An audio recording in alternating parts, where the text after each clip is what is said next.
Bueno, buenos días, bienvenidas, bienvenidos.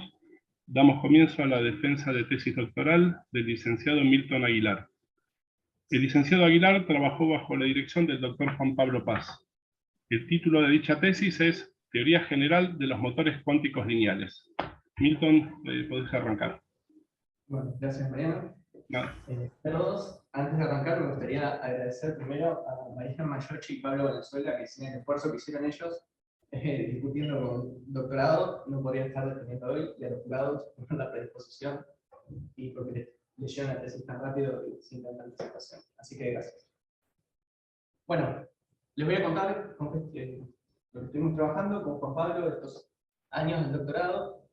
El título de la tesis es Teoría General de los Motores Cuánticos Lineales, el director bueno, fue Juan Pablo, el consejero de estudio Esteban, que está ahí. Primero vamos a hablar un poquito de introducción, que son los motores cuánticos y la motivación nuestra para estudiarlos. Nosotros estudiamos una clase grande de motores cuánticos lineales, vamos a definir lo que son, y después vamos a hablar, la tesis se divide en dos grandes partes. Primero vamos a charlar sobre la termodinámica de estos motores cuánticos, vamos a ver una teoría de termodinámica general. ¿Qué significa eso? Vamos a estudiar la primera ley, o sea, la relación entre calor y trabajo, vamos a estudiar los procesos fundamentales que producen o que tienen como consecuencia que el motor realice el trabajo. La segunda ley de la termodinámica, que nos dice en qué condiciones este motor puede realizar el trabajo, y vamos a estudiar la desigualdad de Clausius, que es una herramienta de cálculo muy potente. Vamos a seguir con la eficiencia de los reservorios, la eficiencia de estos motores, y cuál es el costo de producir reservorios biotérmicos, que son reservorios que van a aumentar o nos van a dejar producir más trabajo que reservorios térmicos. Y después vamos a charlar sobre cuáles son los efectos clásicos y cuánticos. Vamos a pasar a la segunda parte, que vamos a discutir sobre las correlaciones clásicas y cuánticas que aparecen en los reservorios de este motor, o de este tipo de motor.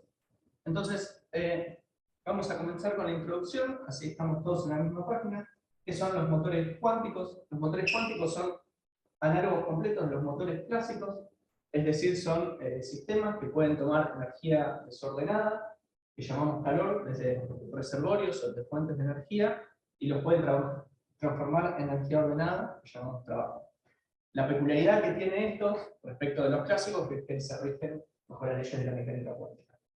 En general están compuestas por dos partes fundamentales: una sustancia motora, que es el sistema en sí, que transforma calor y trabajo, y después tenemos reservorios, que son los lugares donde la sustancia motora toma energía para producir trabajo y escupe el residuo que queda. Porque, como sabemos, no toda la energía se puede transformar en trabajo en un motor cíclico. Ahora, un ejemplo de estos motores cuánticos que se pueden realizar en laboratorios es un trabajo que me gusta mucho de Cristian, nuestro Cristian Schmidero de UNAP, que lo que hicieron es utilizar un spin como sustancia motora, es decir, el spin es el que produce trabajo. Los reservorios fueron simulados, pero no importa. Lo importante es, y lo distinto de otros trabajos, es que agarraron el trabajo producido por el spin y lo utilizaron para hacer algo. En este caso, aumentar los modos vibracionales de un oscilador. ¿Por qué me resulta súper interesante esto? Uno en general, cuando trabaja con motores cuánticos, o hace una teoría así que no lleva a la práctica, dice, obviamente el motor está haciendo el trabajo porque el trabajo tiene que ser correcto, y nunca se preocupa, o casi nunca se preocupa por, bueno, vamos a ver si podemos utilizar esa energía ordenada para hacer algo. Ellos sí se preocuparon por eso, hicieron oscilar un oscilador cuántico cada vez más rápido, o más fuerte. Entonces, ¿cuál fue un poco la motivación de por qué nos interesan los motores cuánticos? Una termodinámica clásica tiene un motor, en general un sistema del que en verdad no sabe mucho, no tiene una teoría microscópica, pero puede decir un montón de cosas sobre eso. ¿Sí? Puede enunciar una primera y una segunda ley de la termodinámica, sin saber casi nada sobre el sistema, salvo algunas hipótesis. Es decir, puede establecer una relación entre el calor y el trabajo de ese sistema, y dar condiciones sobre las cuales se puede hacer trabajo o no. Puede encontrar una desigualdad de Clausius, que es una relación entre los calores que fluyen y las temperaturas de los reservorios, que de nuevo esta es una herramienta de cálculo súper importante. Y además, insisto fuerte en que sin saber necesariamente qué es la sustancia motora o qué ciclo está realizando el motor, cómo funciona exactamente, uno siempre puede decir que la eficiencia no es mayor que algo, que es la cuota de carbono. Entonces, uno puede decir en general un montón de cosas en termodinámica clásica. Ahora, ¿qué pasa cuando uno pasa al mundo cuántico? Ahí se encuentra medio con una pared, porque en general en mecánica cuántica, para arrancar a trabajar, uno define un modelo, un hamiltoniano, y empieza a hacer cuentas, pero eso implica un montón de restricciones, porque no se pueden resolver exactamente. Restricciones en el modelo, muchas veces los motores están limitados a unas pocas partículas, los reservorios que se utilizan suelen ser dos nada más, no es una queja, pero sería, nosotros quisimos tener en cuenta más cosas. Los reservorios que se utilizan suelen ser térmicos, es decir, los análogos completos a los clásicos, o a los sumos se squeezea alguno de ellos. Un squeeze es una operación cuántica que transforma el espacio de fases del sistema. A lo sumo se squeezea, y eso vamos a ver más adelante, que permite tener una eficiencia mayor. Y además en el tratamiento suele haber restricciones a la dinámica. ¿Qué significa esto? Se suele hacer una serie acotada de estudiar de ciclos termodinámicos, en general los análogos cuánticos de los ciclos conocidos, o de Otto, Carnot y Stirling. Uno se podría preguntar qué pasa si puedo realizar cualquier otro ciclo termodinámico, incluso ciclos termodinámicos fuera de equilibrio. ¿Eso mejora o empeora el motor? Los reservorios se consideran que están en estado de equilibrio, es decir, como que no se le da mucha bola a la dinámica de los reservorios. En general, si uno trabaja con ecuaciones maestras, se utilizan ecuaciones markovianas porque hay poca esperanza de resolver algún tipo de otra ecuación. Y el clásico que se utiliza siempre es el acoplamiento de Lie, porque facilita esa ecuación.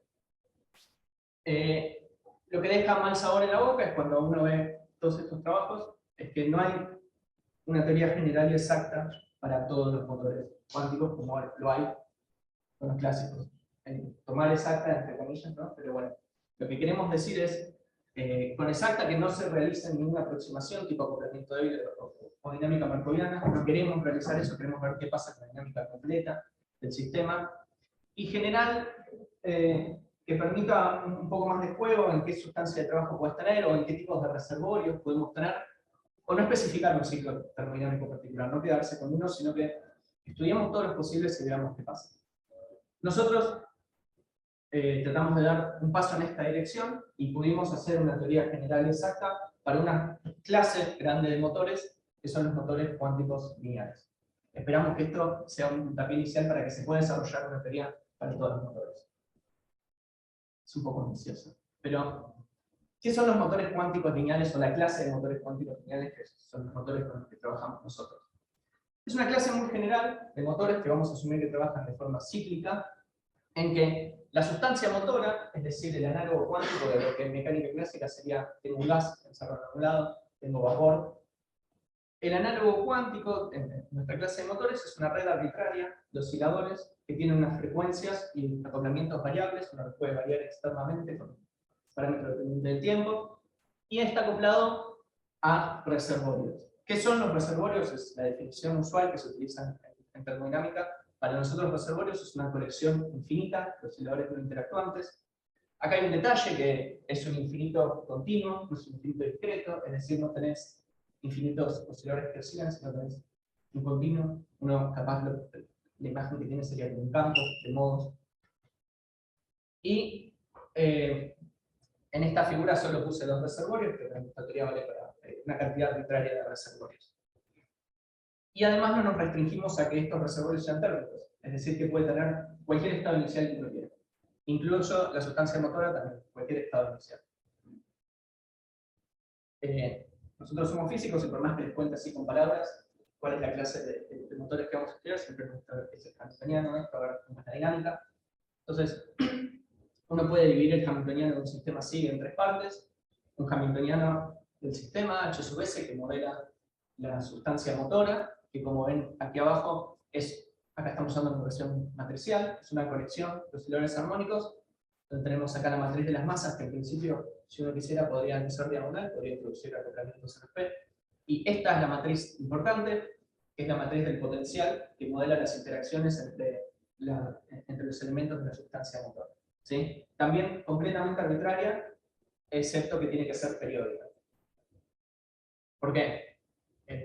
si los reservorios, si uno utiliza reservorios o el lenguaje de sistemas cuánticos abiertos, entornos continuos, es relativamente sencillo ver que un potencial periódico acá induce un ciclo límite en el sistema, es decir, que a tiempos muy largos el sistema se comporta de forma periódica independientemente del estado inicial.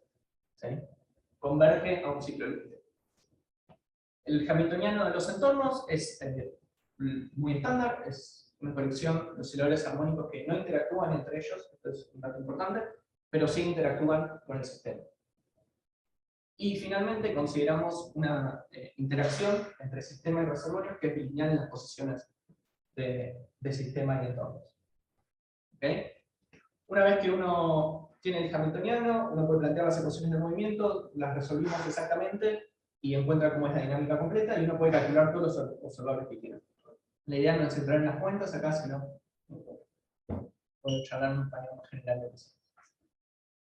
Ahora, una vez que definimos cuál va a ser la clase de modelos que vamos a estudiar, nos preguntamos, bueno, estos modelos, ¿cómo realizan un ciclo termodinámico? Entonces, ¿qué es un ciclo termodinámico de mecánica clásica?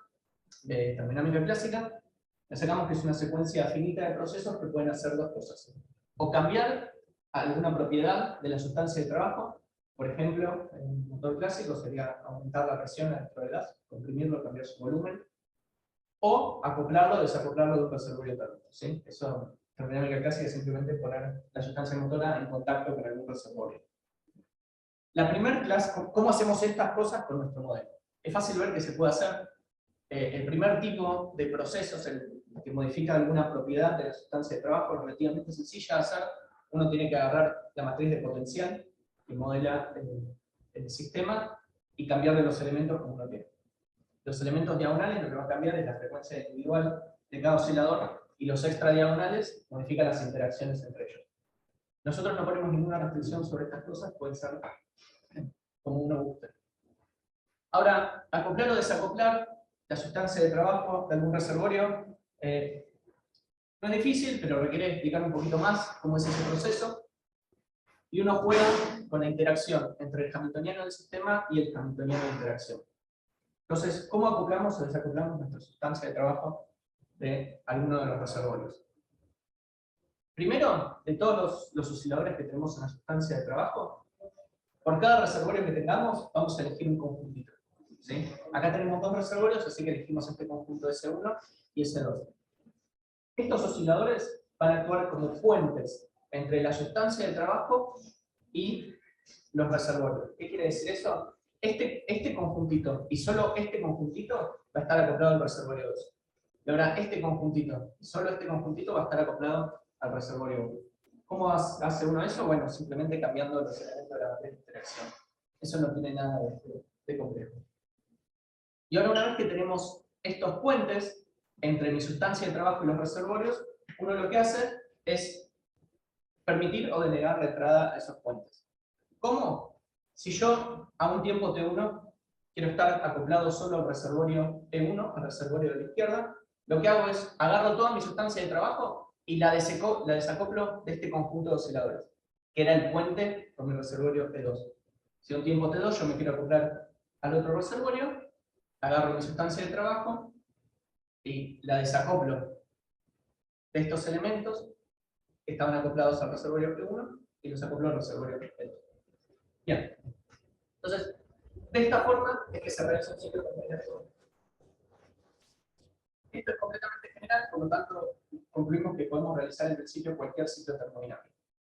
No solo eso, sino ajustando estos acoplamientos, o sea, los acoplamientos entre sistema y entorno, qué tan cambiados están, o qué tan rápido o lento yo me acoplo a la sustancia motora a un reservorio o no. Lo que uno puede hacer es ciclos termodinámicos completamente en equilibrio, que tardarán más tiempo, o fuera de equilibrio, uno lo puede hacer tan rápido como uno quiera.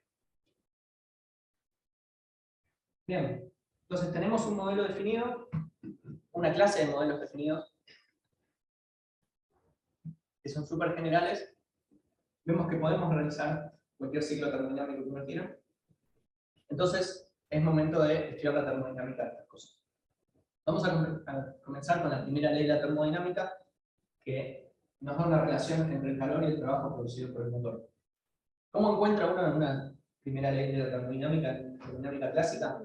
Se fija la evolución temporal del hamiltoniano total y hace un análogo con la primera ley de la termodinámica cuántica.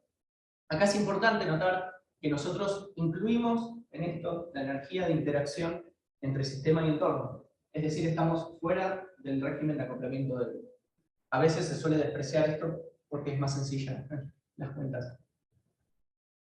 Una vez que uno hace todas las cuentas, nosotros lo que hacemos es tomar un promedio temporal, es decir, cuánto es el trabajo promedio que realiza el motor en un ciclo de trabajo y compararlo con el calor que intercambia con los reservorios. Y encontramos esta igualdad, que es completamente análoga a termodinámica clásica. Es decir, el trabajo promedio que realiza el motor en un ciclo es igual al calor intercambiado con los reservorios en ese ciclo. Esta parece sencillo, pero no es nada trivial que quede tan fácil esto. No es trivial que el trabajo sea solo la integral de la potencia y el calor intercambiado con los reservorios quede solo la diferencia de energía en los reservorios. Pero por el tipo de modelo que estamos utilizando, esto queda así. En otros modelos, y especialmente en el régimen de acoplamiento fuerte, estas definiciones cambian o se adaptan para obtener después una segunda ley con la entropía, y esto queda mucho más complicado. Pero nosotros probamos que para esta clase de modelos esto queda muy simple y es lo que uno esperaría. No, el trabajo que realiza el motor está dado por la energía que intercambió con los reservorios. Lo interesante, ahora nos pusimos a estudiar, bueno, está bien, el sistema intercambia energía con los entornos o con los reservorios. ¿Cómo intercambia esa energía? ¿Cuáles son los procesos fundamentales que producen ese intercambio de energía y en última instancia hace que el motor produzca trabajo? Y nos dimos cuenta que hay dos procesos físicos que realizan eso. Los procesos que llamamos resonantes y los no resonantes. Ambos tienen una característica en común, es que provocan que el sistema y el entorno intercambien energía, el sistema y reservorios intercambien energía en paquetes discretos, ¿sí? En cuantos o en cantidades discretas de cuantos de energía que tienen que ver con la frecuencia del potencial externo que uno está imponiendo al sistema. Los procesos resonantes lo que hacen es transportar excitaciones de un reservorio a otro, ¿sí? Esto es muy análogo al transporte de calor clásico, cuando uno pone en contacto dos cuerpos, el calor fluye del reservorio o del cuerpo más caliente al cuerpo más frío. Los procesos resonantes producen ese tipo de transporte de calor. Ahora, los procesos no resonantes son puramente cuánticos, no tienen un análogo claro, clásico, que lo que hacen es tomar energía del potencial externo y depositarla directamente en los reservorios. ¿Cómo? Agarran un cuanto de energía del potencial y lo dividen en dos. Crean un par de excitaciones en los reservorios. ¿Cómo hacen estas cosas? Este diagramita lo que muestra es, en la izquierda, la densidad espectral de un reservorio, en la derecha, la densidad espectral de otro reservorio. En un reservorio tenemos un modo de frecuencia omega, y en otro un reservorio de frecuencia omega más k omega d. ¿Cómo se transporta una excitación desde un reservorio omega a una frecuencia omega más k omega d? Bueno, los procesos resonantes están en omega, toman k cuantos de energía del driving, de energía h barra omega d, y lo depositan en este modo de frecuencia omega más k omega d. Puede producirse, por supuesto, el proceso inverso, que es un modo de frecuencia omega más k omega d, excita un modo de frecuencia omega en otro reservorio, escupiendo k cuantos de energía h barra omega d al potencial externo. Estos procesos tienen la peculiaridad de que son equiprobables. O sea, es básicamente el balance detallado de lo que está pasando ahí. El proceso que va por un lado es equiprobable con el proceso que va por otro. Notar que cuando voy de omega a omega más k omega d, yo estoy absorbiendo energía del driving, entonces en ese momento estoy haciendo trabajo. Pero cuando voy de un modo de frecuencia más alto a uno más baja, lo que estoy haciendo es devolviendo la energía al driving, y ahí es cuando el motor hace trabajo. Ahora, los procesos no resonantes, que había comentado, que lo que hacen es tomar un cuanto de energía del potencial externo, dividirlo en dos y crear un par de excitaciones. una en un modo de frecuencia omega y otro en un modo de frecuencia k omega d menos omega, de modo que la suma de k omega d y la energía se conserva. Estos procesos más adelante vamos a ver que tienen la peculiaridad de crear entrelazamiento entre este modo de frecuencia omega y este modo de frecuencia k omega d menos omega. Entonces, esos son los procesos fundamentales que provocan que este motor realice el trabajo, que son los que intercambian calor entre el sistema y el entorno. Ahora pasamos a ver cómo es la segunda ley de la termodinámica, que son dos cosas, que es el enunciado de Kelvin-Planck y la desigualdad de Clausius.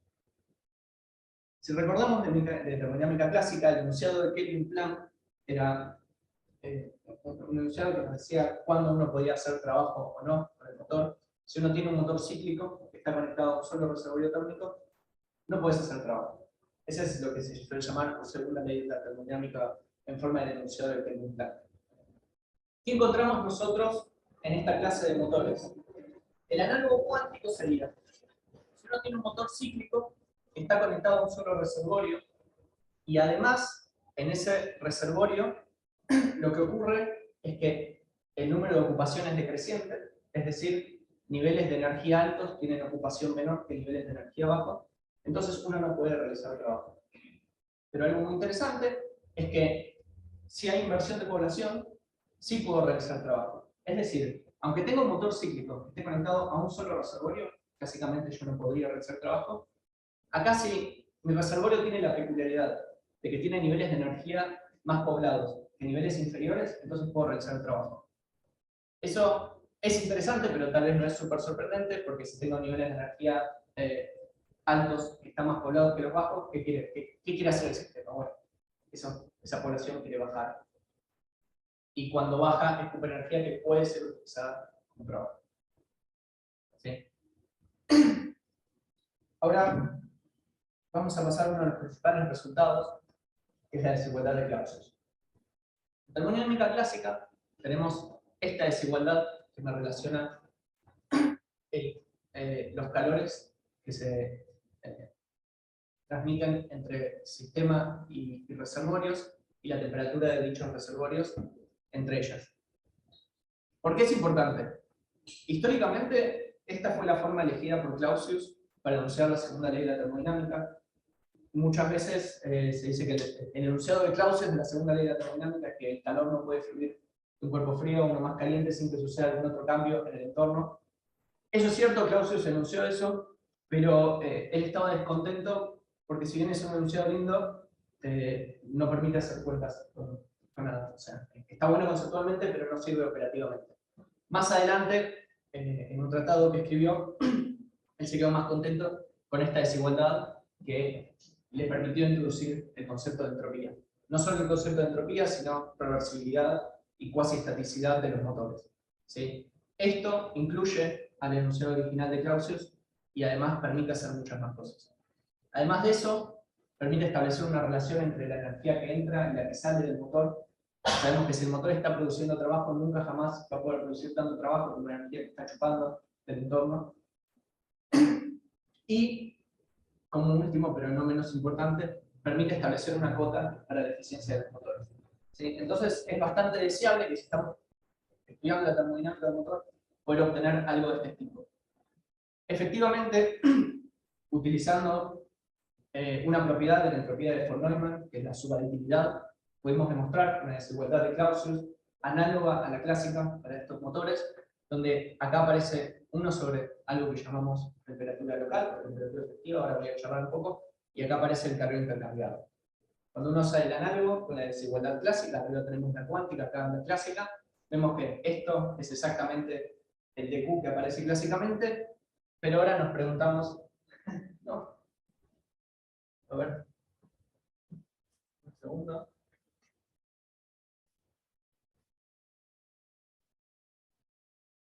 Bueno, falta el dibujito, pero no importa. Disculpa, omega es la frecuencia de los nodos de los reservorios. La descomposición espectral de los reservorios.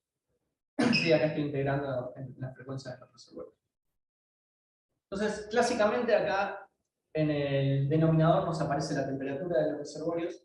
Acá dijimos que estamos admitiendo reservorios que no necesariamente sean térmicos. Entonces, ¿qué es lo que aparece acá? Esto acá es una temperatura local que definimos nosotros, que es una temperatura efectiva que voy a tratar de convencer de que es una buena definición de temperatura.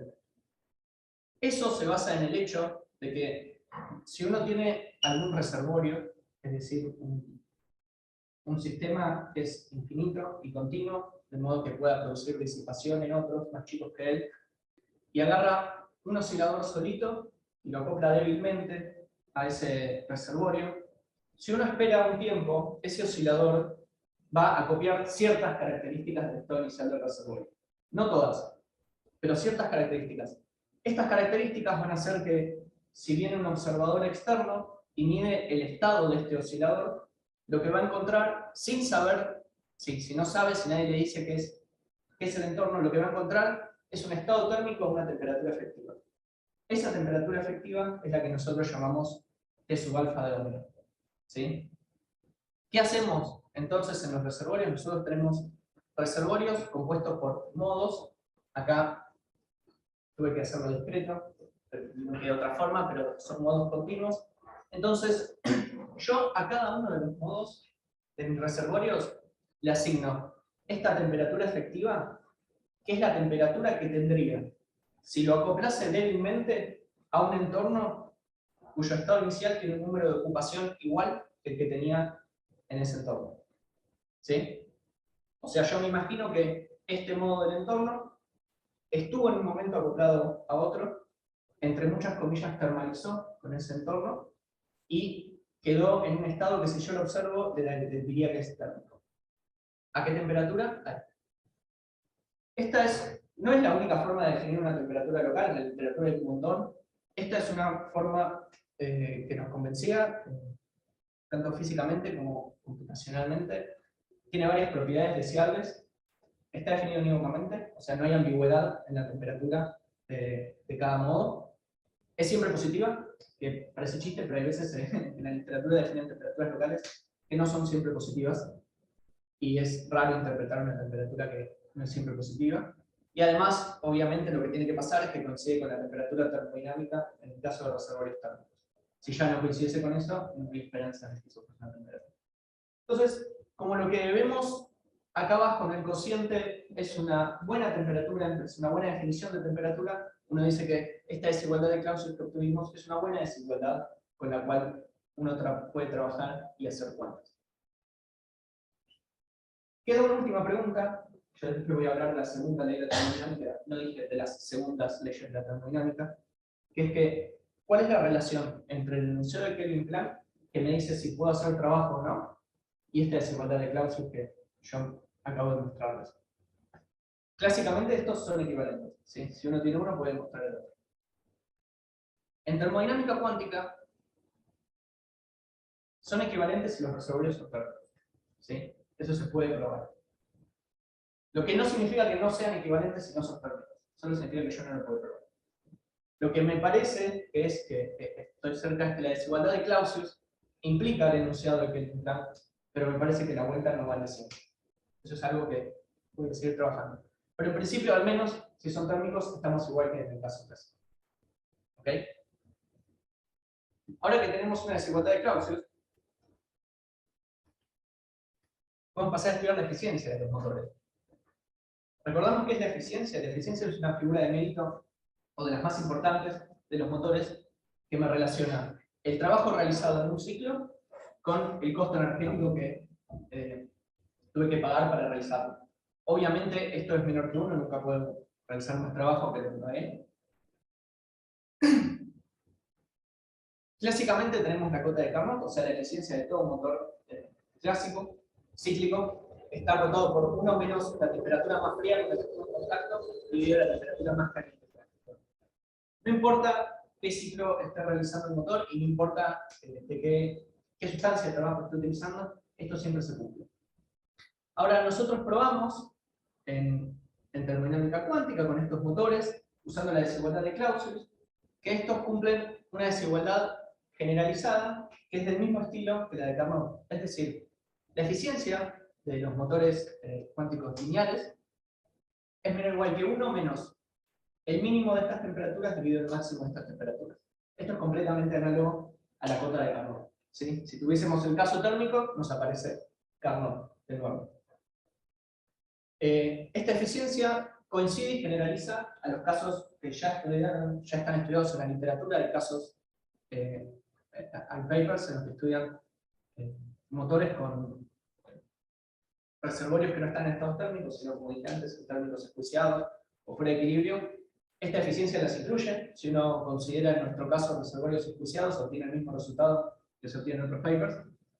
Y aparte, es más general porque uno puede decir reservorio de cualquier tipo, a ver qué me da. Uno puede calcular la eficiencia. Ahora, lo que es súper interesante es que esta eficiencia puede ser mayor que la eficiencia de Carnot. Y si uno viene de termodinámica clásica, se lo resuelve un poco, se pregunta cómo que estoy superando el límite de Carnot. Carnot es como que está escrito en piedra. ¿Cómo podemos tener, por ejemplo, una eficiencia mayor que la de Carnot? Acá, en cuántica, bueno, no es muy difícil.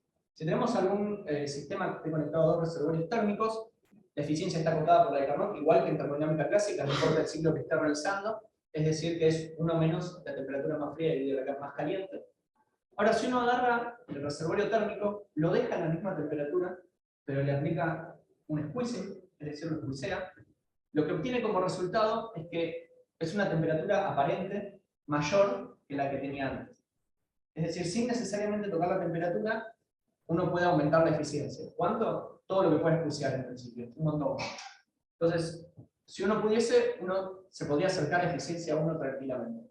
Eficiencia igual a 1. ¿Cuál es el problema de eso?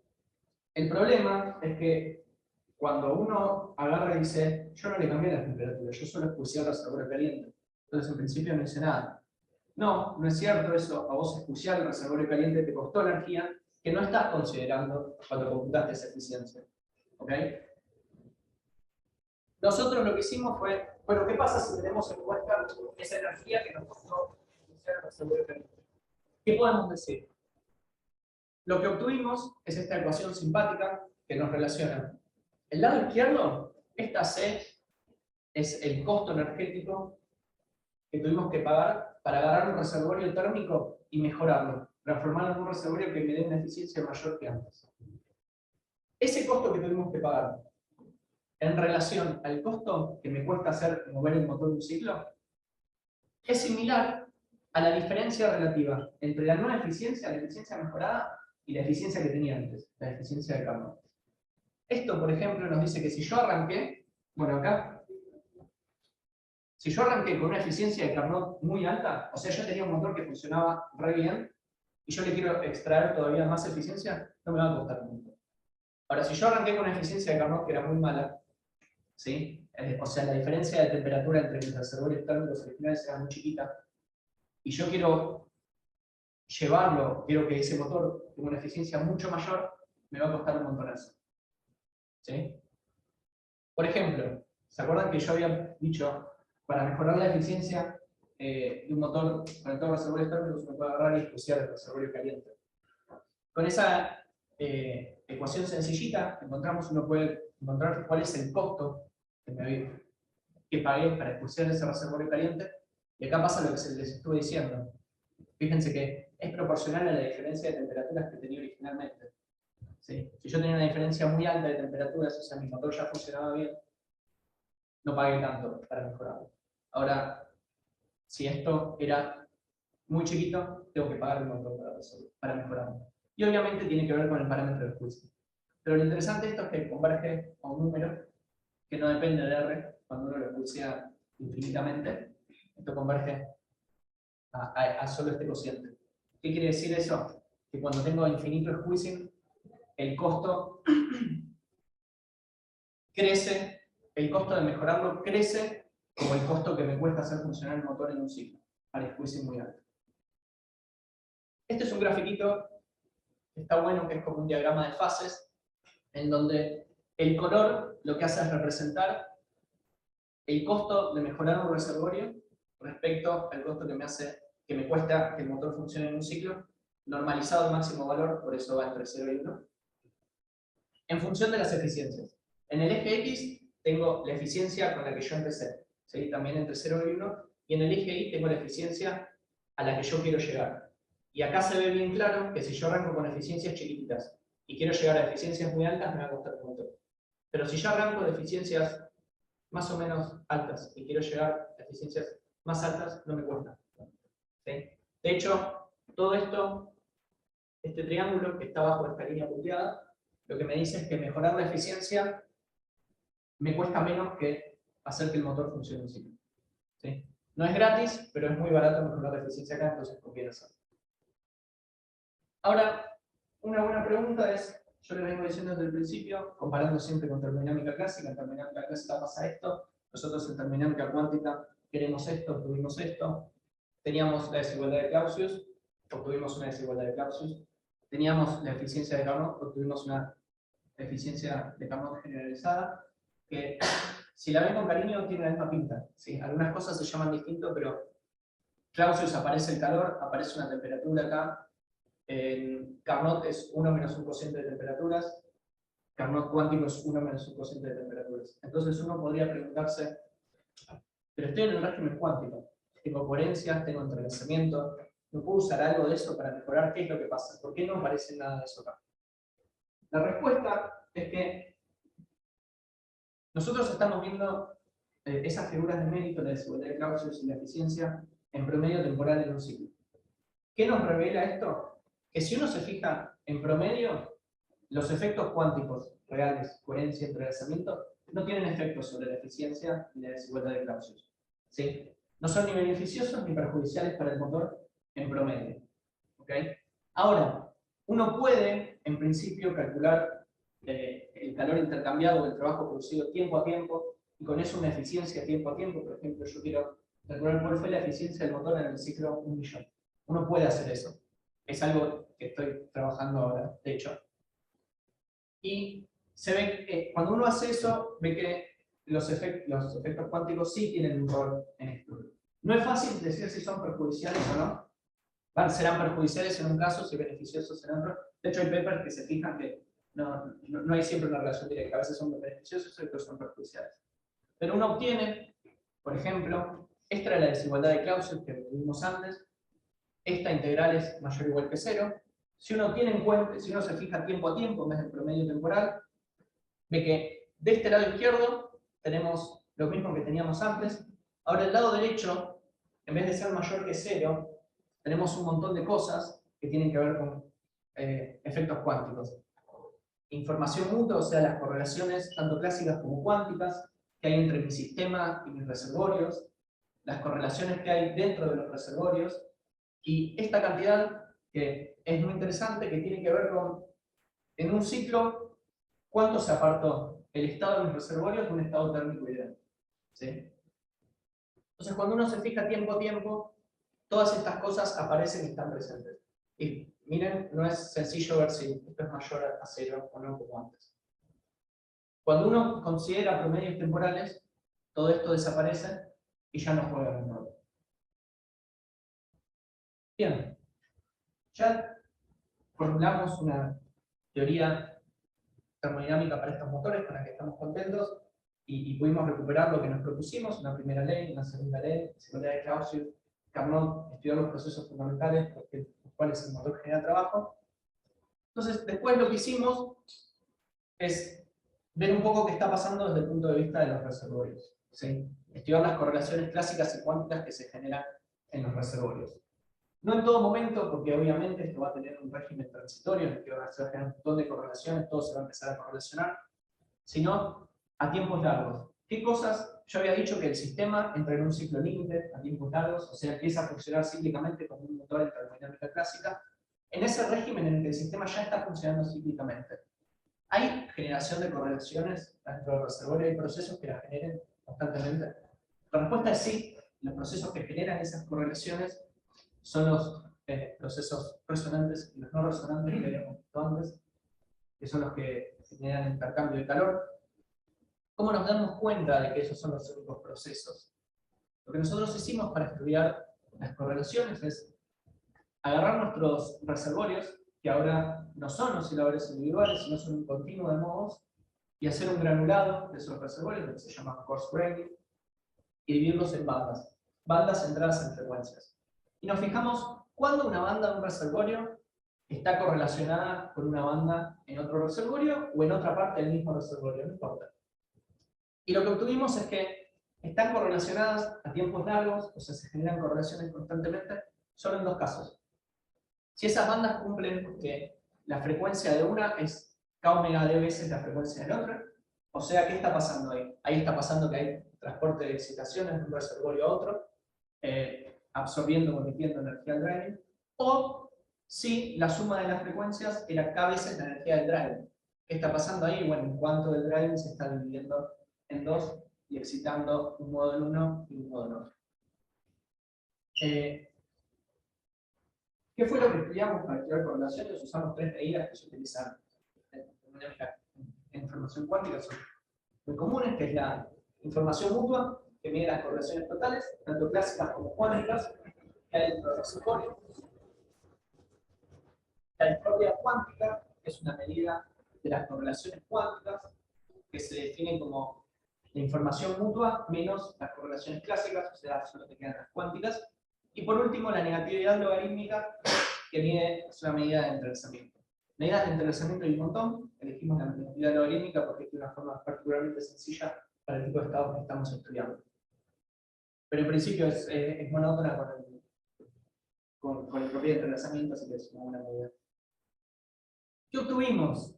Este es el caso resonante. El caso resonante es el caso en el que hay transporte de excitaciones, ¿sí? En el que dije que era muy análogo a lo que es el transporte de calor clásico, cuando uno pone dos cuerpos en contacto. Acá lo que está pasando es que una excitación viaja de un reservorio a otro.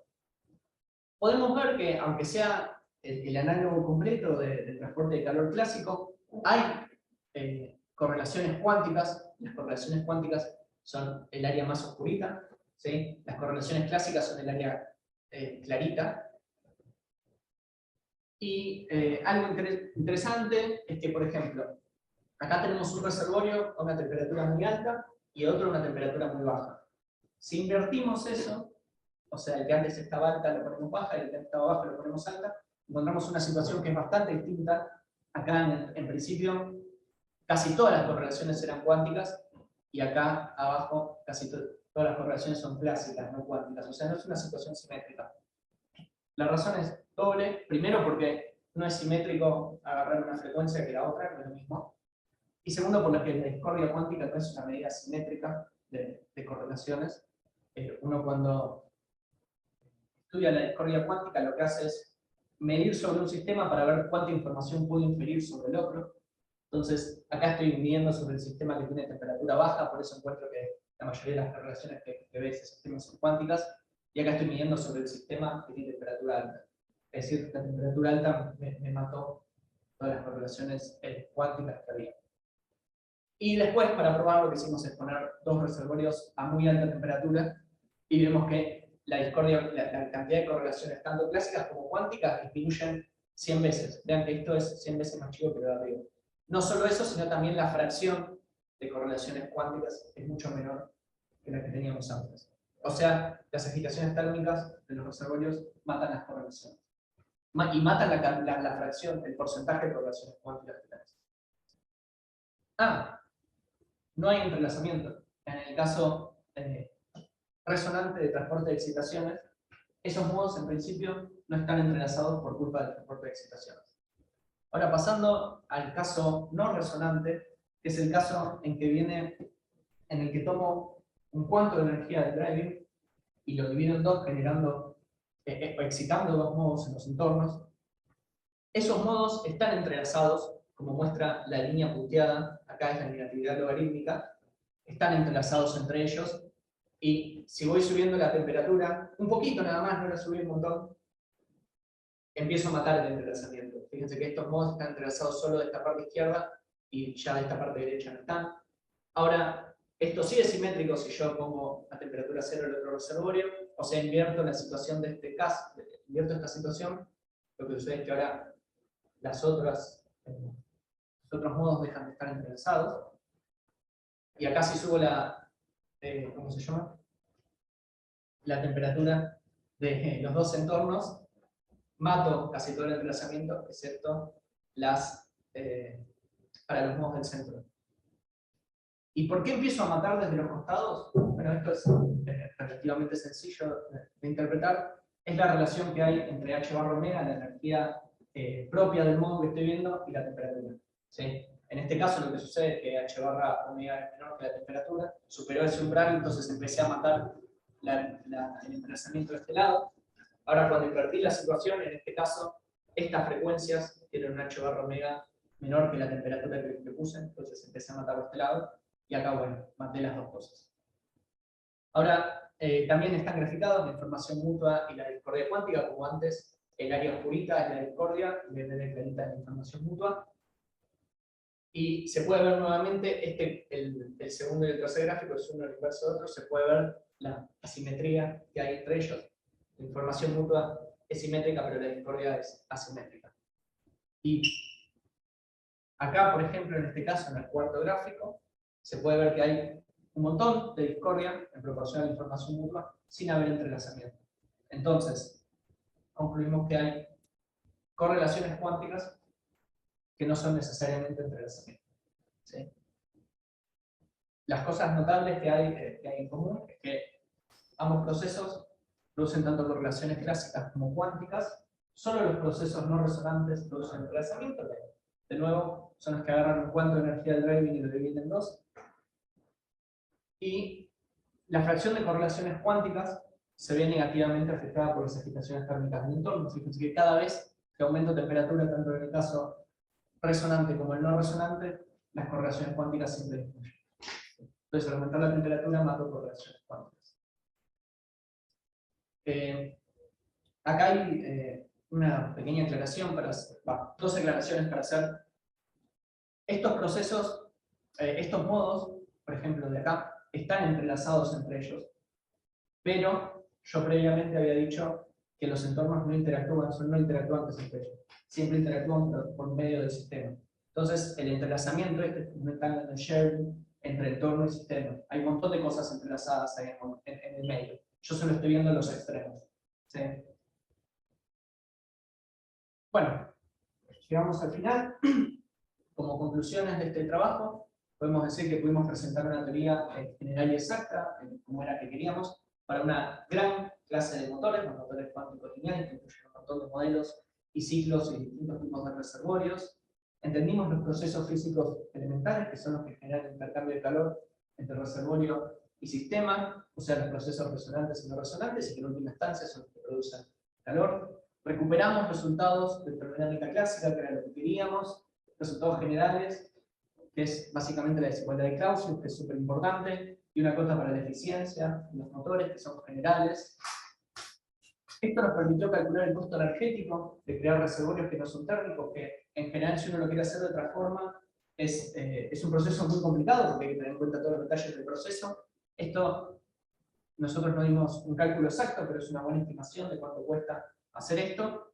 Y por fin, estudiamos las correlaciones que se generan en los reservorios, tanto clásicas como cuánticas, cuándo hay entrelazamiento, cuándo no. ¿Qué pasa con las agitaciones térmicas que le producen a los reservorios? Para entender un poco el punto de vista del motor desde los reservorios. Bueno, muchas gracias.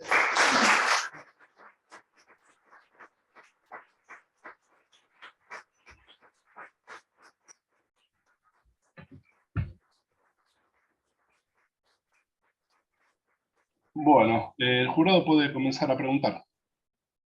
¿Quién quiere arrancar?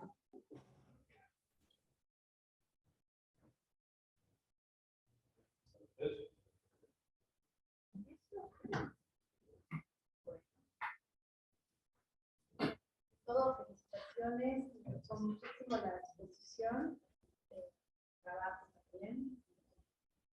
Ya se hizo afortunadamente varias preguntas, ahora quería tal vez enfocarme en preguntas un poquito más generales.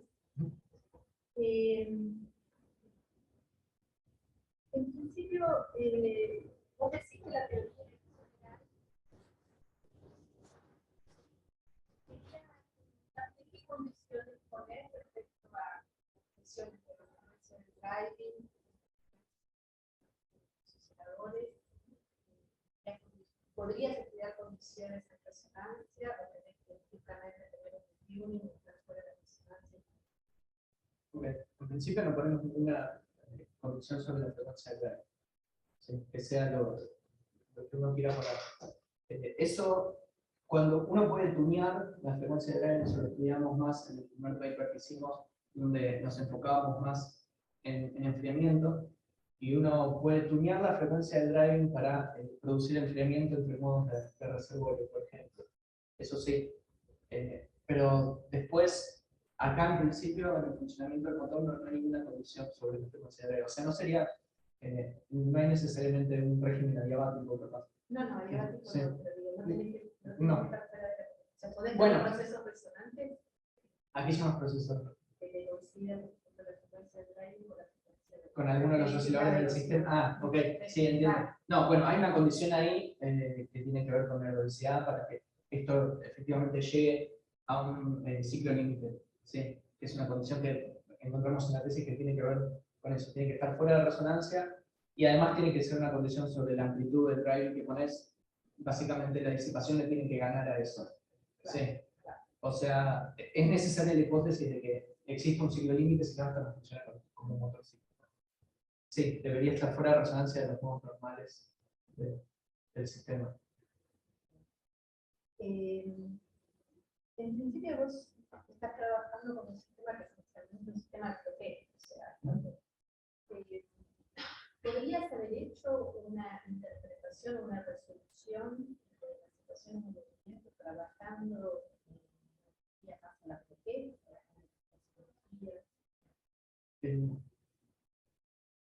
Yo creo que sí, hay un paper que me gustó mucho de Aliki que hace exactamente eso para motores térmicos. Yo empecé a analizar un poco eso, cómo sería en este caso, pero no para motores, no para reservorios térmicos, sino para reservorios más generales. Es algo que no seguí, pero en principio sí, se podría hacer. Creo que necesita algunas hipótesis sobre el tipo de driving para poder hacer eso. Pero no me quedó bien claro, porque no lo estudié mucho, si era porque eran necesarias esas hipótesis o porque simplificaban las cuentas. Sí. Porque el bloqueo, por ejemplo, en el estado estacionario, uno muestra que la matriz de densidad reducida es Sí, sí. entonces es una herramienta poderosa que realmente lleva a las mismas relaciones para los valores medios Sí. para obtener la propiedad de la terminal. Sí. Sí, sí. Sí, al fin y al cabo me parece que las ecuaciones, el estado que uno tiene es lo mismo, es simplemente un approach distinto. Lo había visto, pero no lo sé. Vos al principio presentás una teoría que es general, con los reservorios, funcionan con osciladores eventualmente acoplados, después te restringís a 2 reservorios y un oscilador, ¿no? En el caso de las En correlaciones. el caso de las correlaciones. Sí. ¿Cuán general son los resultados que obtenés o cómo podrías extender de manera natural los resultados de las correlaciones para, pues, en lugar de considerar un oscilador, considerar osciladores acoplados? Y además ahí es interesante el tema de las correlaciones que vos generás entre los reservorios, cómo eso se traduce en una generación eventualmente de correlaciones en el sistema, de partes que inicialmente no están correlacionadas. Sí. Bueno, okay. Si uno analiza las correlaciones entre el sistema y reservorios, eso obviamente va a cambiar, porque ahora, como decimos, hay correlaciones entre elementos. Acá no puede haber correlaciones entre elementos del sistema porque son solo osciladores. Pero cuando uno mira las correlaciones entre el entorno, al menos por lo que deducimos de todo lo que es la teoría termodinámica anterior, como que no importa un montón lo que tengas en el medio. Los procesos que van a ser creando correlaciones van a ser los mismos. Van a ser los resonantes y los no resonantes, y que uno produzca entrelazamiento y otro que no, eso me parece que es un resultado general que tiene que ver más con los reservorios y los procesos que uno está viendo, que con qué cosa tengas en el medio. Yo creo que las expresiones analíticas que encontramos van a diferir necesariamente si pones un montón de osciladores en el medio, pero lo fundamental, los procesos que producen las correlaciones, el tipo de correlaciones que tenés, y y cómo existe un régimen lineal en principio en el tiempo, en que las correlaciones se generan constantemente, eso no va a cambiar.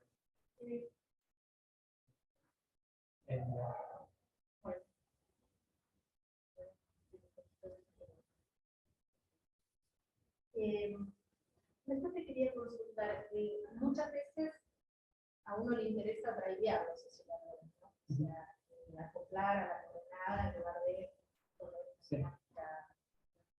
¿Podrías extender este análisis? Sí, lo empecé a hacer, no lo llegué a terminar para hoy.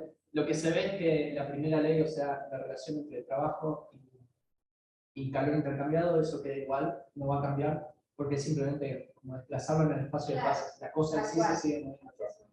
Lo que sí va a haber es un nuevo término en las corrientes de calor, que me parece puramente disipación, que es puramente disipativo. O sea, no podrías aprovechar en principio eso para producir trabajo extra. De nuevo, es un fuerte, me parece, porque no llegué a tener la cuenta, pero sí me gustaría poder extenderlo y agregarle eso. Siempre que te remitas, ¿no? Dentro de que exista un ciclo límite. No, uno podría agarrar y llevártelo y no existe nunca más. Eso Claro. Sí, claro, algo por eso. Sí, si agarras un driving externo que sea periódico. Sí, por supuesto, periódico. Sí, periódico que preserva el ciclo límite. Eso, sí. Sí, pero por lo que me pareció de las cuentas en principio es que va a haber un término extra disipativo. No que produzca en principio trabajo. Bueno, después quería preguntarte respecto a alguna implementación experimental, que se ponga alguna propuesta. Sí, yo sé que hay trabajos con osciladores armónicos en trampas lineales, o sea, tenés varios osciladores, varios átomos en una línea atrapados en una trampa, y uno tiene que poder manipular cada oscilador individualmente con láser. Acá en el IAF están haciendo una trampa de ese tipo, en el que uno podría atrapar osciladores, y en principio se podría también, no está, por lo que tengo entendido, está pensada para que tal vez en un futuro se pueda manipular individualmente con distintos láseres cada uno de ellos. Entonces estaría bueno, capaz si en un futuro se puede implementar algo de esto en el IAF. No necesariamente un motor, porque con el mismo modelo uno puede estudiar, por ejemplo, el transporte de calor en una cadena de osciladores. Las cuentas son iguales, digamos, solo no estás produciendo trabajo. Pero el transporte de calor es distinto. Estaría bueno si en un futuro familiar se puede hacer algo de eso. Y también en estado sólido, también tenés resonadores. También, sí. Sí, sí.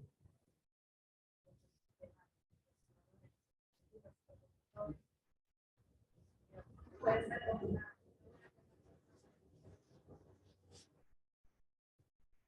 Para finalizar los comentarios, me parece que muchos de los resultados, además de ser interesantes, son estudios nacionales, como la termodinámica de los motores cuánticos lineales, me parece que también es muy interesante para estudiar toda la termodinámica de los temporales, ¿no? Los escuché, pero nunca me puse a... Sí, pero tenés... Creo que es un tema donde tenés bloque, puedes tener interacciones, puedes tener... Sí. Claro, por eso.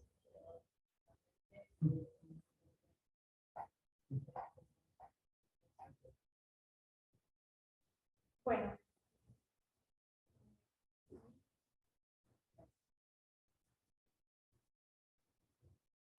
Me encantó la tesis. Habiendo escuchado la tesis de Augusto como una hija, ¿no? Ver toda la historia está bueno. Y ahora ver que hay un laboratorio. Y ahí me puso una pregunta que la primera que me surgió. ¿Cómo podés inventar pensar un experimento para usar esto, para estudiar algo de lo que he visto?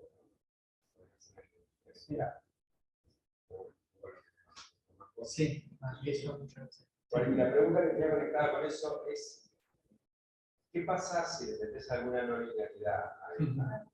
O sea, porque, digo, en realidad está conectado, ¿no? Si tu imagínate un experimento, seguro que va a aparecer algún tipo de, Sí. de, Ok. de perturbación. Y, Hay cosas que estoy seguro que van a cambiar y hay cosas que creo que no van a cambiar. O sea, las formas particulares, por ejemplo, de las corrientes de calor, ¿sí? Que yo tengo una expresión explícita en la tesis, acá no lo puse, esa forma obviamente va a tener que cambiar. La estructura de eso no va a cambiar, porque ¿cómo es la corriente de calor? Es simplemente la energía que estás transmitiendo por alguna función de transferencia donde ahí entrará la regularidad, por algo, un término que te dice la dirección, para dónde va. Eso no puede cambiar mucho. Después las formas que hay de transferir calor tampoco puede cambiar. Porque ¿qué puedes hacer? Puedes transportar algo de un lugar para otro o puedes crearlo. ¿Sí? Eso no va a cambiar un montón. Después resultados que tuvimos, por ejemplo, la desigualdad de Clausen, que es personalmente el resultado que más me gustó. Fíjate que eso fue una consecuencia de la subaditividad de las propiedades del modelo, no del modelo que utilizamos. Hay hipótesis en el fondo, ¿no? Que tenés disipación, tenés un montón de cosas, pero en principio en modelos no lineales, si uno se puede definir una temperatura que tenga sentido, uno puede llegar hasta la misma desigualdad. De hecho, yo estoy trabajando algo en eso ahora, que es un poco más ambicioso, no es poner una no linealidad, sino ni siquiera decir que es hamiltoniano. Yo tengo hamiltoniano que es algo, con entornos que son otra cosa, y se puede ver que se llega a una desigualdad de Clausius. Tiene más cosas, no es mayor o igual a cero, sino que tenéis más términos. Lo difícil es interpretar esos términos. ¿Sí? Pero esos resultados también van a seguir variando. Una vez que tenés una desigualdad de Clausius, probar una cota para la eficiencia es un paso más. Entonces, también va a existir una cota de este estilo. Tal vez no sea 1 menos un cociente de temperatura. Va a tener 1 menos un cociente de temperatura. Y va a tener más cosas también. ¿Sí? Pero la forma va a ser la misma. Van a aparecer distintos efectos. Si bien nosotros estudiamos en un modelo particular, hay resultados que son abarcativos como uno le gustaría que fuese una teoría termodinámica. Yo diría que desigualdad de Clausius y cota para la eficiencia, eso va a sostener, donde obviamente van a cambiar las definiciones de la temperatura, porque eso depende del modelo que utilizamos.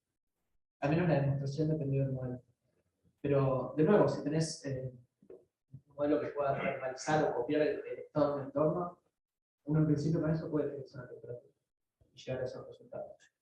Entonces, las formas específicas de las ecuaciones tal vez no sean iguales, pero el contenido, la estructura, yo diría que sí se tiene que poder generalizar.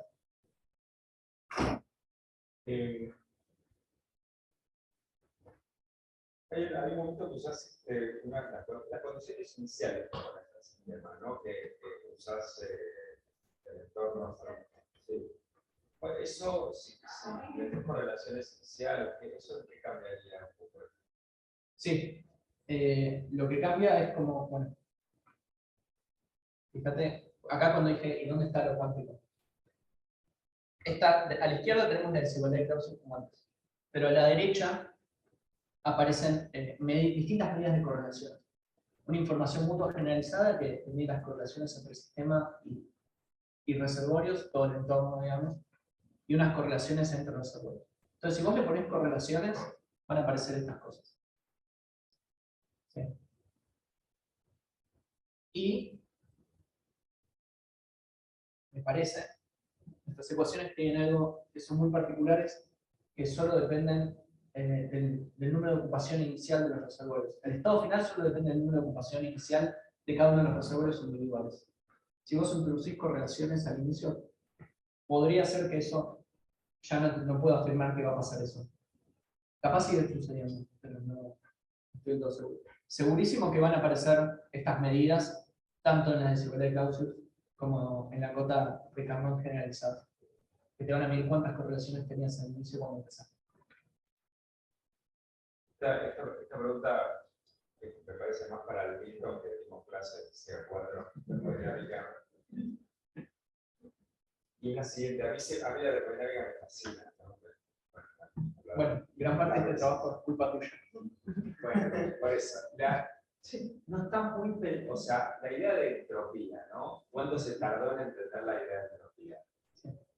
Había algo ahí que no se entendía porque efectivamente no se está pensando la termodinámica cuántica muy a la vista de la termodinámica clásica y no dejar que aparezca algo, o sea, no dejarse penetrar por algo que no se está viendo, que fue lo que apareció con la entropía en su momento.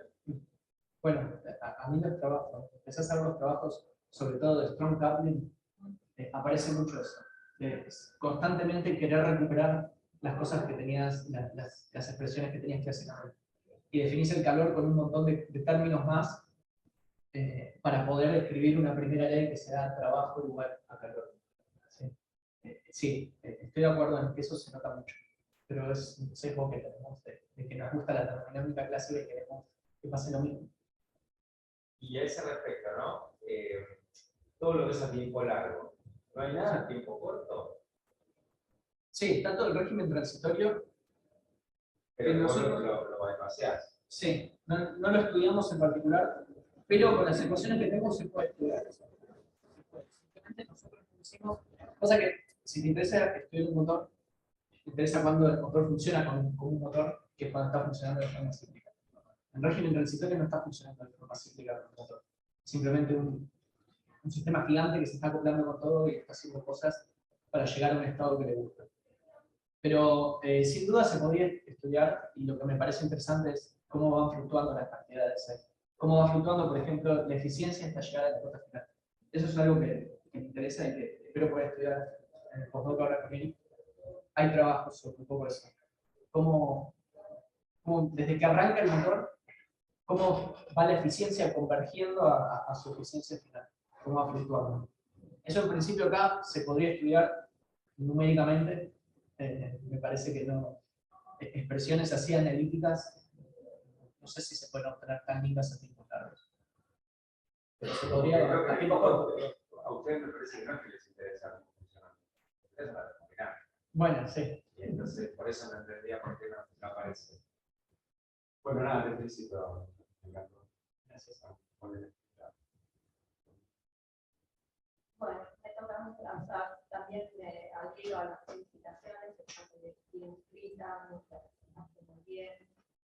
También estuvimos charlando el otro día. Y bueno, sí, o sea,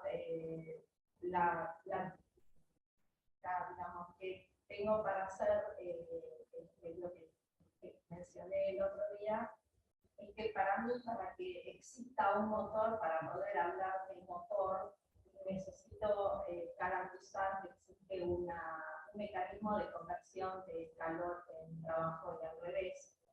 Y eso te lleva a imponer condiciones sobre tu hamiltoniano, y eso me faltó. Está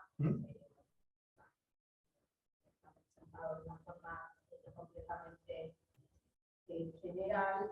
Bueno, ese hamiltoniano, tal cual lo escribís, puede no ser un motor. Sí. Bueno, todo eso, me parece muy interesante esto de la desigualdad de Clausius.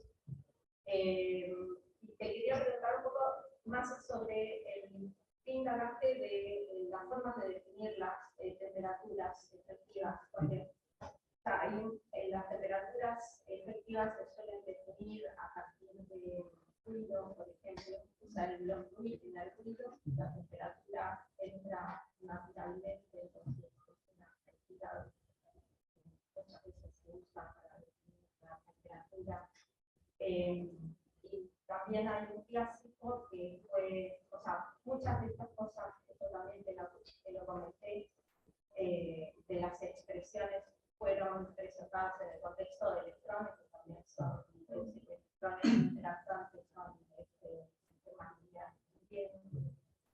Y ahí hay un clásico en el contexto de la carga, introducido por Peter, que son las puntas de prueba. Vos decís, o sea, muy parecido al oscilador que mencionaste, pero la condición que pone para definir que sea un buen termómetro es una chica flujo de calor entre el sistema, que funciona como termómetro, y el sistema. Sí.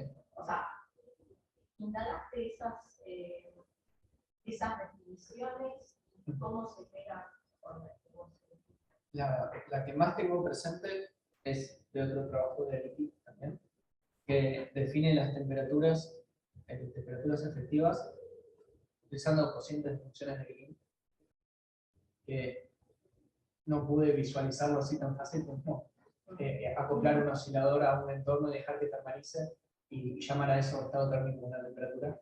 Y tenía la peculiaridad de que podían ser negativas tranquilamente esas temperaturas.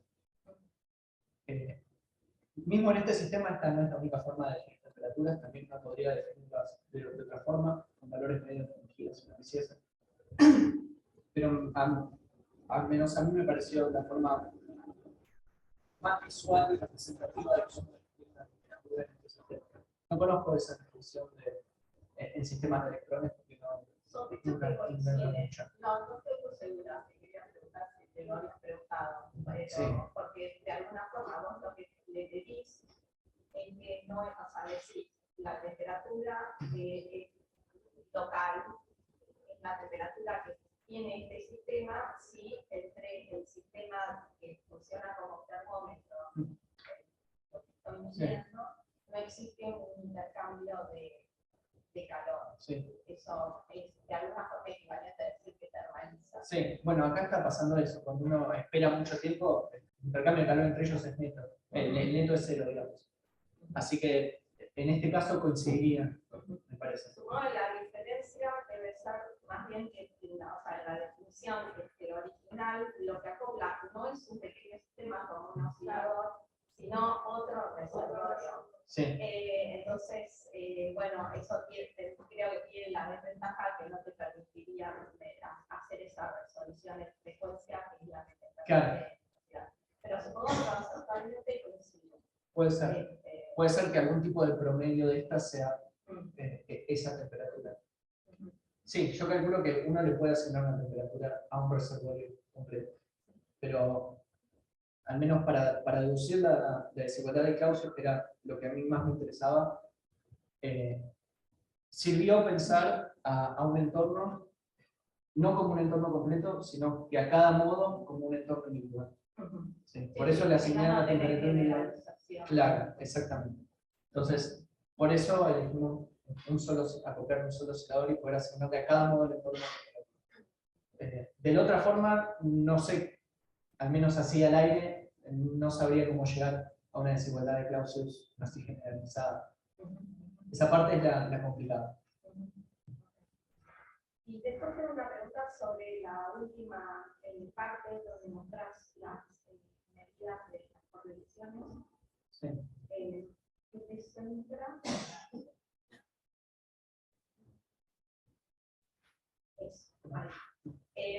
Aquí, ¿qué sistema es exactamente? ¿Tenés dos reservorios térmicos? Sí. Los reservorios compuestos por Pero en el el medio, y las características de lo que pones en el medio. En el medio es un solo oscilador. Un solo oscilador. Sí. Y ahí, bueno, justamente tiene que ver con mi comentario Sí. del principio. Ahí tengo un problema, porque con un solo oscilador, si vos no tenés un acoplamiento asimétrico con los reservorios, no tenés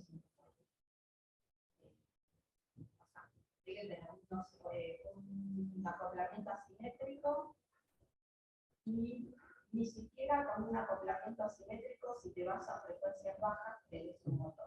Entonces, de alguna forma, probablemente esto no, o sea, lo estás midiendo en un régimen que no es el más interesante. Sí. Lo que sería. Puede ser. Sí. Elegimos este régimen porque era el sencillo como para hacer cuentas y llegar a expresiones razonables. Se puede hacer la cuenta cuando tenés en el medio más cosas, pero quedan matrices y se vuelve difícil hacer la cuenta analítica y computacionalmente. Claro. Y la otra pregunta, o sea, eso, pero bueno, por ahí vale la pena que lo mires en otros, porque sí, al menos dos. Sí. Te estás perdiendo lo más interesante. Y la otra, o sea, ¿por qué estás midiendo hasta la omega del Rayleigh, siendo que podés tener procesos donde absorbes dos cuantos? Sí. ¿Cuántos? Sí. ¿Por qué te queda centro? Para poner un límite entre donde nos movíamos a hacer la cuenta. Pero sí, en principio, esta frecuencia que va hasta omega del drive no solo está acoplada, o no solo, sí, no solo está correlacionada con esa omega j, que es ella misma más la del drive, sino está acoplada con otra que es ella misma más 2 veces la del drive, ella misma más 3, más 4, más 5. Lo que se puede ver es que nosotros, claro, cuando hicimos estos gráficos están hechos con un driving con amplitud débil. Lo que se puede ver es que si vos te vas a frecuencias superiores, a K veces la frecuencia del driving, eso va como la amplitud del driving elevada a la K. Entonces, esas correlaciones son cada vez más chiquitas. Las correlaciones más fuertes son entre esta frecuencia y una vez la del driving. Pero acá es otro que yo te digo, porque acá Claro. lo que tenés es fundamentalmente disipación. Acá no, o sea, esto no es. Sí, poner más en el medio. Está bien. Igual los procesos van a ser resonante y el no resonante, pero podría cambiar. Podría cambiar totalmente el resultado. Sería súper, o sea, sería muy interesante, ¿no?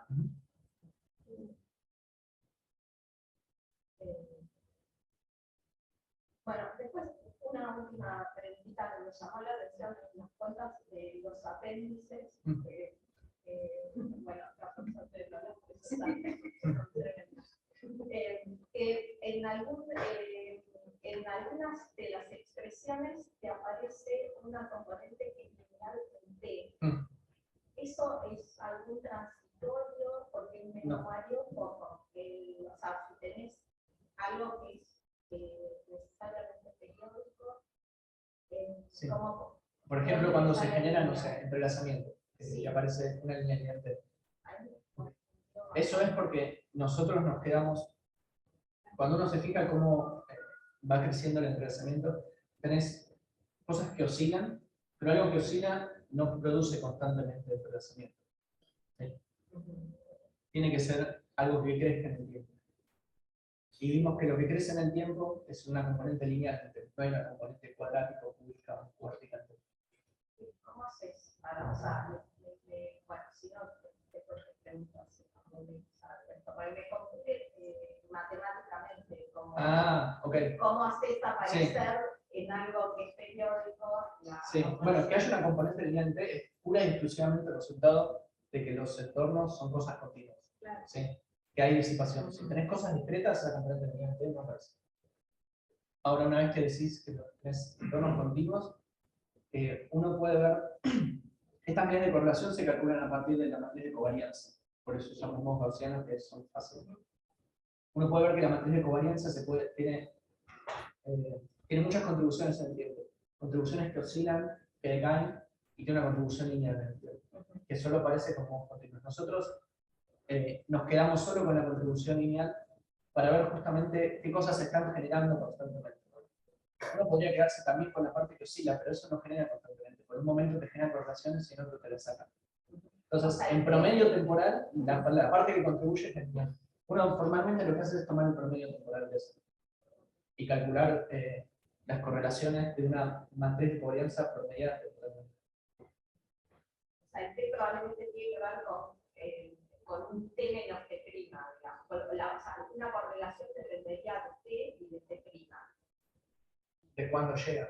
Claro. Para mí depende más del driving que de cuándo, por ejemplo, en las no resonantes. ¿Sí? ¿Qué está pasando ahí? El driving constantemente está escupiendo cuántos al entorno y ahí se crean constantemente. Ese T tiene que ver en el momento cuando estás escupiendo esa energía del entorno y se están creando las correlaciones. Y en esto que son los procesos resonantes. Los procesos resonantes, algunos chupan energía del driving y otros no escupen. Ese tiempo es el tiempo en el que o se chupa la energía del driving o se escupe. Al menos en mi forma de interpretarlo. Pero lo podemos charlar, sí, sí. Bueno, listo, muy bien. Bueno, si el resto del jurado no tiene más preguntas, ¿querés dar los agradecimientos, Milton? Sí, pero sí. Entonces, digo, esta última parte, históricamente, digo, La historia de esto es interesante, es la primera que hicimos, ¿no? O sea, pre-pandémica, casi, justamente. El objetivo era mirar, el paper se llama Time Extensive Classical Contemporary Relations. Thermal Machines. Thermal Machines, claro. Thermal Machines, no era engines, eran temas que podían no ser nada, no un motor. Y la idea era ver qué cosas, que tenías estos descubrimientos. De toda la parte técnica de las situaciones. Pero nosotros sí la estuvimos. Pero bueno, ahí hay cosas fuertes que hay dos procesos, que son los más relevantes a tiempo largo, que son los resonantes. Claro que han visto un poco, definitivamente con la vuelta estudiando refrigeradores, y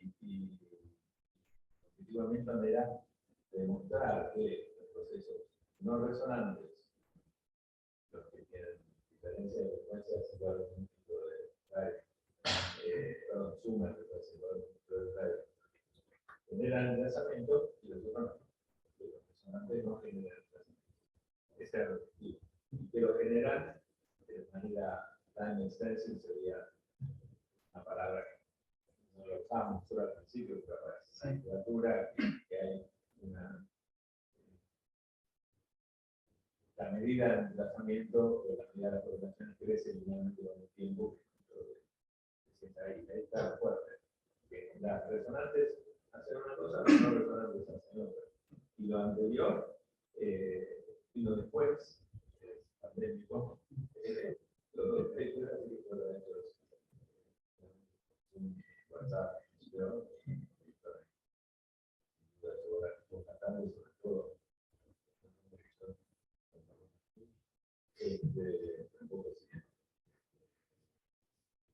y a mí lo que más hay una crítica a la presentación, porque hay una gran clase una clase grande de máquinas térmicas, no es tan grande porque son las máquinas térmicas geniales. Le faltaba el acoplamiento con una fuente externa, pero que coincido con Milton que no lo hicimos porque con la abuela habíamos hecho con los refrigeradores y realmente no podés mejorar la eficiencia de la manera que ya tampoco es puesto que todo esto vale, pero bueno. Pero esta única cosa extra que puede ser. Pero mucha gente nos preguntó en los lugares, me preguntó y nos pregunta que se va de color. Bueno, pero son máquinas lineales, pero hay como procesos fundamentales. Para mí hay un aprendizaje. Si yo te pregunto, planteaste un montón de cosas que la parte técnica está dentro de la conceptuales que son interesantes, me parece. ¿Por qué no se puede llegar al límite de carbono? ¿No? La eficiencia es uno menos la diferencia de temperatura. Es un menor estricto. ¿No? ¿Por qué? Por el mismo motivo por el cual vale la tercera ley de la termodinámica. O sea, eso está demostrado ahí en la tesis. Y valen y son los procesos no resonantes. Y eso, para mí, no puede ser nada. No resonantes. Máquinas no lineales, las máquinas lineales. No te la va a cerrar nadie. O sea, es un resultado que va a valer, va a seguir valiendo. Los no resonantes son los que contribuyen a la disipación. Claro, bueno, sí. Justamente, o sea, si no podés evitar, o sea, si tenés driver, jamás vas a poder evitar la disipación.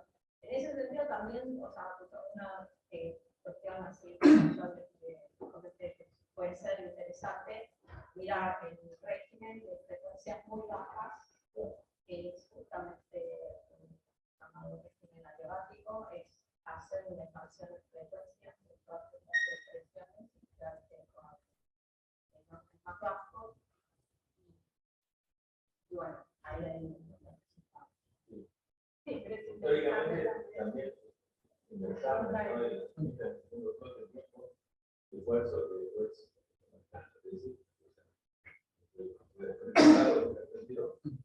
en tratar de hacer el estudio de un medicamento, ¿no? Sí. El sentimiento de olvidarlo, pero no es tan sencillo. Las situaciones, la gran virtud de las máquinas de clases, máquinas lineales, es que te permite hacer todo exacto. Tenés, o sea, yo nunca había visto, pero todo con esta creación, las profesiones matemáticamente rigurosas para que haya un límite de tiempo largo que sea estable. Pero perdón, electrones, eso, la matemática es levemente distinta, pero o sea, los sistemas de electrones que no eran cuantes también son reales, ¿no? Tenés una bala, una interrupción de fragmento de 12, ahí hay un montonazo de resultados. Sí, Lo que pasa es que los analíticos muchos son en un régimen de baja frecuencia. No analítico trabaja. No, es probable, hay muchos listos de los artículos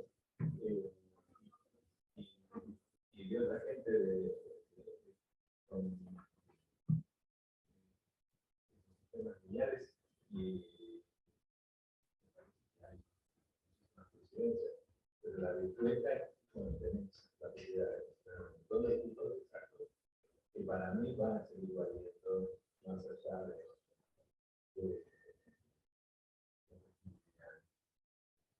en detalle, como decía vos, la fórmula exacta de la cantidad.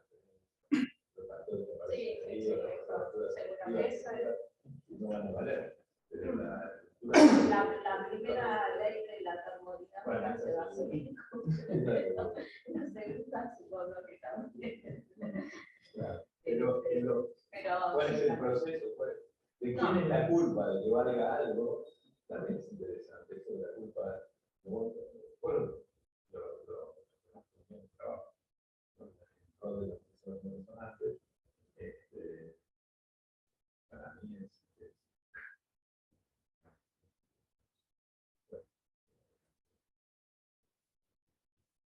felicitar a Felicitaciones a los dos.